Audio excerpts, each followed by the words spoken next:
Hello and welcome to this episode of the podcast Widowhood Made Me Happier with me, your host, Tabby Kerwin.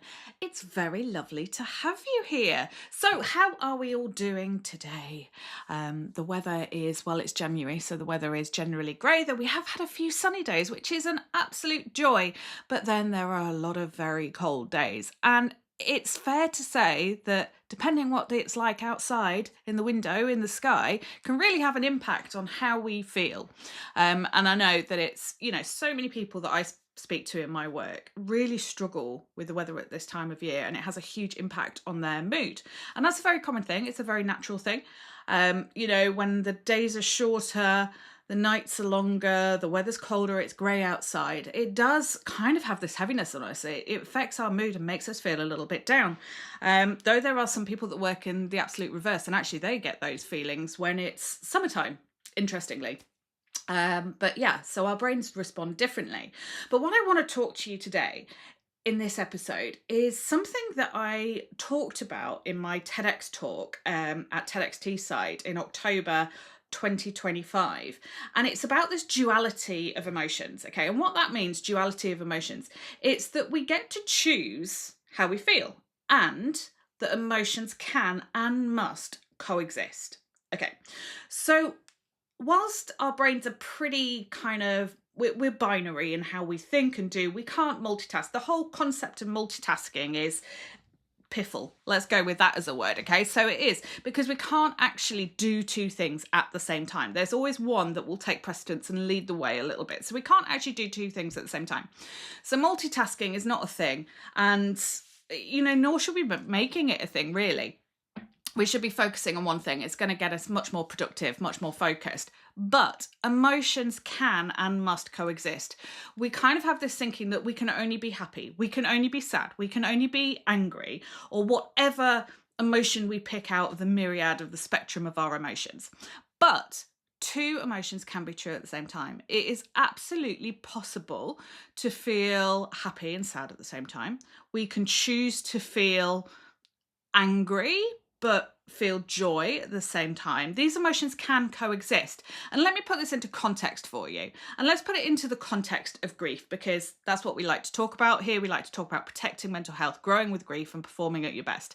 So let's put it in the context of grief. Okay.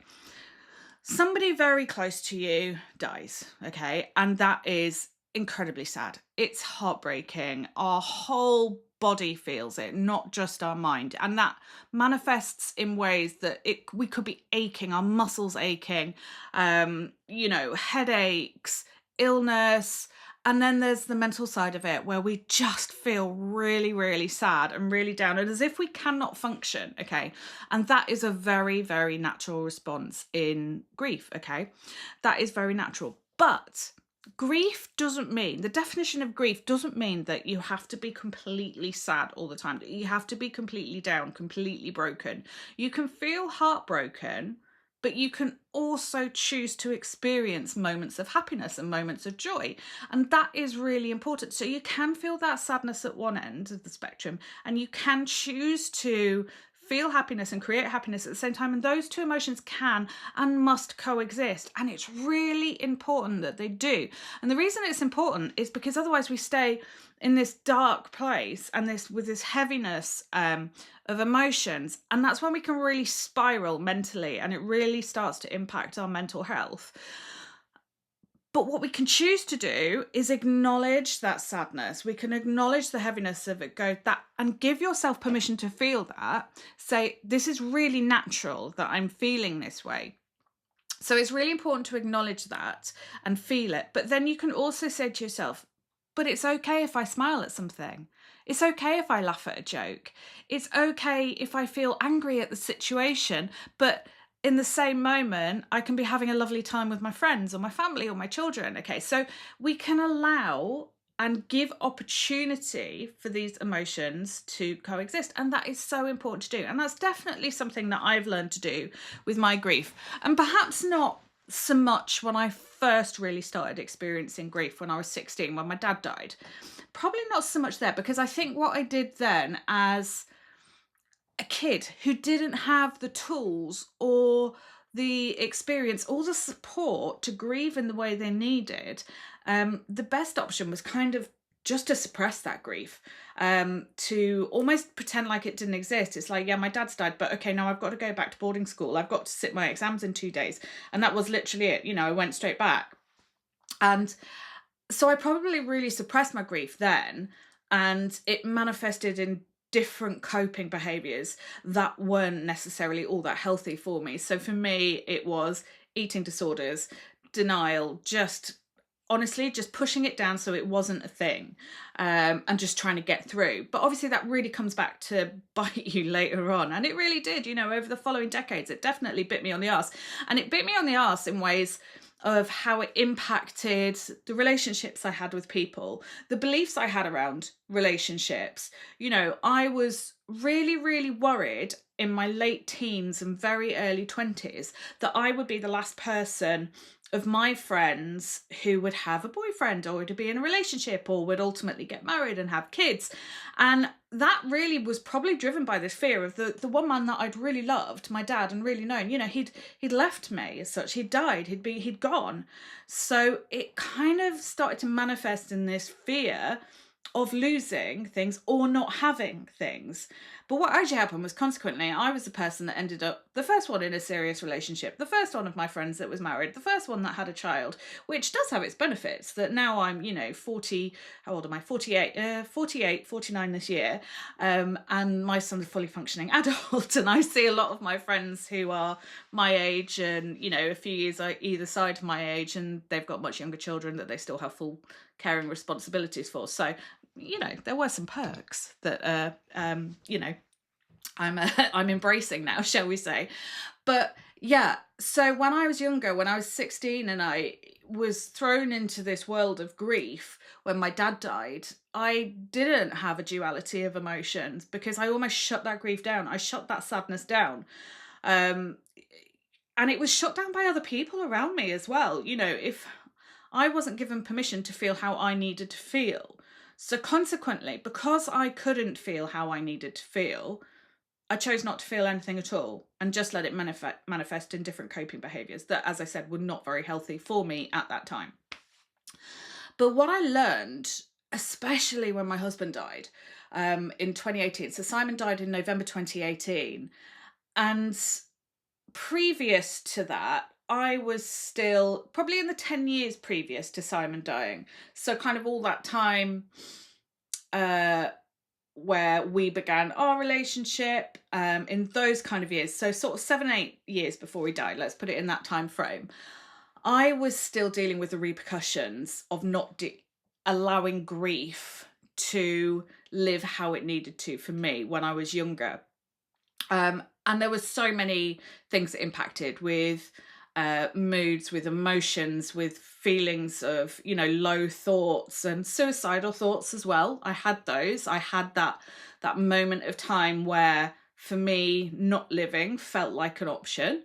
It was a short moment in time, and I realised it wasn't the right option for me. That was kind of my ground zero when I was like, okay, something has to change for me. Something has to change in how I do things and how I feel. Because I want to live and I wanted to choose life, and I chose life, and I didn't know how I was going to be happier, but I just knew I could create my happiness. I could choose happiness. I gave myself permission to do that, however hard it was. And it did mean ending relationships, and it did mean, pivoting in so many different things. And there were so many different plot twists, which to the outside world, it's like, God, what is she doing? But it felt intuitively right for me. So I had felt all these low feelings. And the biggest thing that was an issue for me and how I felt was this overriding fear of the opinions of others. Okay, so, and that's why social anxiety became such a big part of my life. And what was really interesting about that was, at the time I was, working as a musician a lot. I was performing a lot in loads of different places and in front of big audiences and doing stuff that I would just love. And it wouldn't occur to me that I should be scared about it or worried standing up and doing it. But if I just went to the pub with a couple of friends, I would really, really struggle to be in their company. What are they thinking of me? Or, and that would manifest in physical ways. I'd be shaking. I'd be literally going to the bathroom to throw up. I'd be so scared. And this was people that I knew, but I was so affected by the fear of the opinions of other people. And it was a really good friend of Simon and I's who's just said to me, the opinions of other people aren't your concern.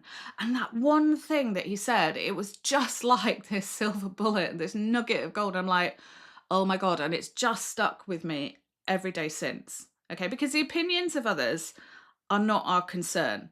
And actually, what people think of me, it's not my business. That's on them as to why they think that. As long as I'm doing things that are wholehearted, leading and aligning with my values of kindness and growth, and freedom, and doing things to help other people, how others respond to that is not my concern. And all of these things that have just become part of me understanding this duality of emotions and how important it is to allow yourself to feel all those emotions that feel hard, that feel uncomfortable, but at the same time choosing things that feel joyous and good and happy and make us laugh and make us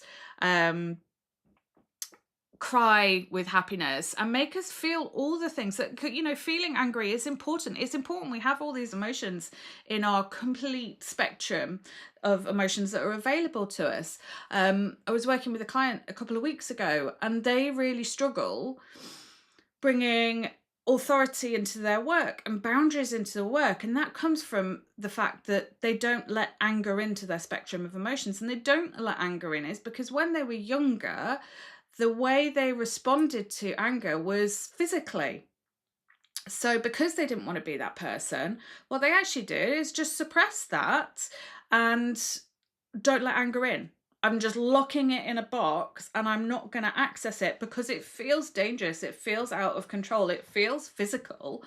And that is a problem to them. So they've just spent decades suppressing that, locking it in a box and not having anger in their range of emotions. And what that has meant is that when it's come to needing to put boundaries in place, to delegate tasks, to show authority in their job, in managerial positions, they can't, because they have not got anger in their range of emotions. And what they've traded it for is always being nice, always people pleasing. And so they haven't got that duality of emotions. But it is absolutely possible to put boundaries in place, to delegate things, to be in a position of authority, but at the same time, having fun with people and, having a laugh and doing that. So this is why this duality of emotions is so important, whether it's in grief, whether it's giving yourself permission to smile, even though you are feeling so sad and heartbroken, or whether it's in a workplace setting where,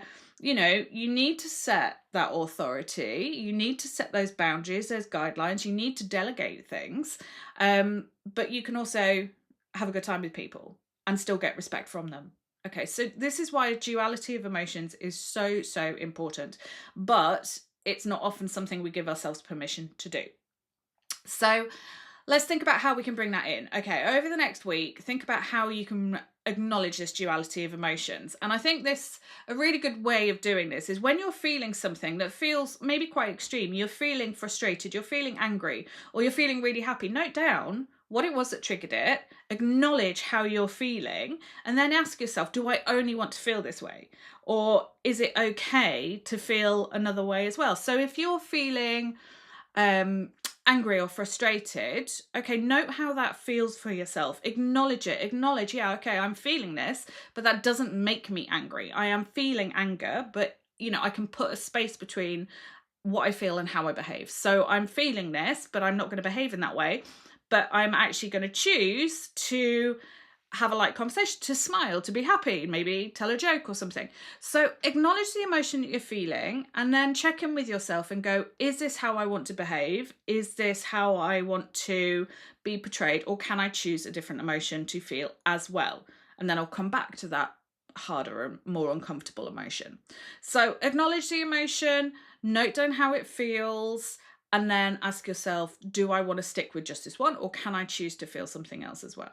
And in grief, this is massively important. So if you are living with grief and you want to grow with your grief, if you are feeling that sadness, note how that feels, acknowledge that it is okay to feel that way, that it is really natural to feel that way, but then ask yourself, Can I choose to feel happiness? Can I create some happiness for myself? Can I experience a moment of joy that will make me smile, that will just allow this duality of emotions? Because emotions can and must coexist, and that is really important.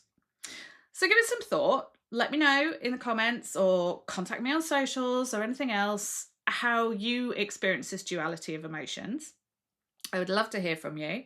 If you are living with grief or you're experiencing mental health issues, as always, I will pop some signposting options in the description for the podcast as well. But what we want to do here is start protecting our mental health, growing with grief, and performing at our best. And I'm so pleased that you could join me today. So thank you very much. I will catch you in the next episode of Widowhood Made Me Happier.